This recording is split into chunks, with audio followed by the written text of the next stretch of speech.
Gisaysay ni Kapuso actor Zoren Legaspi ang iyang athletic side dihang Nisalmot siya sa baguhay lang na human nga Ironman 70.3 triathlon race nga gipahigayon sa Davao City. Ani ang report. Kini ang unang tuig nga misalmot si Zoren sa Ironman triathlon race. Kabahin siya sa relay kung asa siya ang mupadayon sa biking course nga moabot sa 90 kilometers. Apan matod ni Zoren, dugay na siyang nagasalmot sa nagkalain-laing racing activities. Pero yeah, it's my first time to participate sa Ironman. Yeah, I did may mga short races. I seldom join kasi mga triathlon, but I do bike almost every day pag may time because that's my form of exercise. Una kini misalmot sa dagan, todo ang iyang pagpangandam. Yung regular cycling ko kasi is road bike.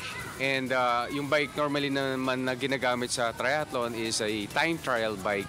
So mas mahirap ang positionin ng time trial, medyo naka-aero position ka, kumbaga very tight very compact yung body mo for aero position. Yun ang mahirap. So yun ang pinaraktis ko.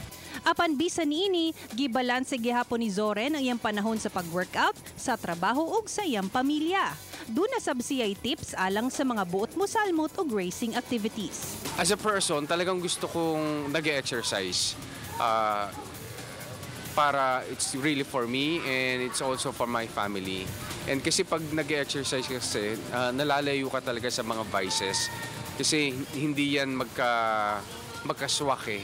So kung gusto mo lumakas sa isang sports, hindi ka talaga magsisigarilyo, hindi ka mag-aalak.